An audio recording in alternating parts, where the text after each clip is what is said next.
Non, vous n'êtes pas au beau milieu d'un champ de bataille, mais bel et bien au cœur d'un lieu de révision. Cette semaine, les épreuves du BTS commencent. Pour l'occasion, Imagine ton futur est allé déranger en silence 5 de ses fidèles internautes. Elles ont trouvé refuge dans un hôtel. Maureen, 20 ans, est l'une d'entre elles. Elle passe actuellement les écrits du BTS, vente et production touristique. J'ai pas vraiment de programme de révision, je révise vraiment les matières les plus importantes. Donc là, comme aujourd'hui, le marketing, la gestion, la production. Je renote sur tous les calculs, et puis voilà quoi, je relis vraiment les choses essentielles. C'est l'aboutissement de 2 ans, donc il faut bien aboutir quoi. Ouais, on a intérêt à réussir. On a intérêt à réussir, donc...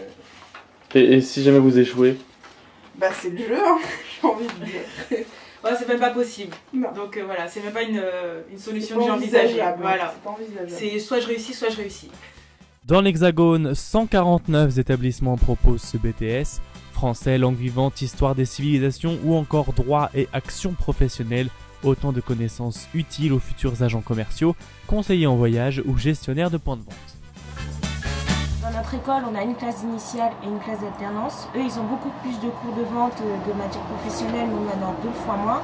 Mais finalement, le niveau est beaucoup plus élevé dans notre classe parce qu'on a déjà un pied dans les activités professionnelles, ce qui permet de voir à peu près comment ça se passe le métier de... Ouais, dans le monde du travail quoi. Ouais, dans le monde du travail, et puis ça permet d'avoir une expérience. Vous conseillez l'alternance à 100% là? Ouais, grave, vraiment grave. Pour entrer dans la vie active, ouais, c'est clair, il n'y a rien de mieux quoi. Pour le CV aussi, pour toi. Pour le CV, pour toi, pour apprendre, pour ton expérience grandir. professionnelle, ta confiance en toi aussi.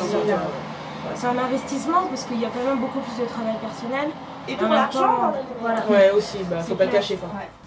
En France, le taux de réussite à l'examen est de 77%, alors pour faire partie des heureux diplômés, voici quelques conseils. Le seul conseil que j'ai à donner, c'est vraiment être attentif en cours. Parce qu'en fait, à partir du moment où tu commences à être attentif en cours, au niveau des révisions, après t'es OP. Oui, puis t'assimiles plus facilement voilà. du coup quoi. Et ne rater et ne zapper aucune matière. Bah, ne pas tarder dans les révisions déjà. Ouais.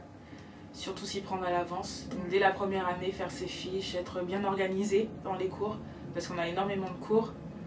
Surtout en alternance, on a 2 jours de cours par semaine, donc pas beaucoup de temps pour tout assimiler, puisqu'on a le travail à côté. Donc c'est un peu difficile à s'organiser, donc vraiment se concentrer sur les cours qu'on a appris, puis après c'est chacun sait comment réviser quoi. Donc après, les conseils principaux, c'est vraiment de s'y prendre à l'avance. Voilà, tu sais désormais ce qui t'attend. Une bonne dose de motivation et des révisions quotidiennes t'aideront à passer ce cap tout en douceur. Prochaine épreuve pour Maureen, marketing, gestion, production. Allez, courage!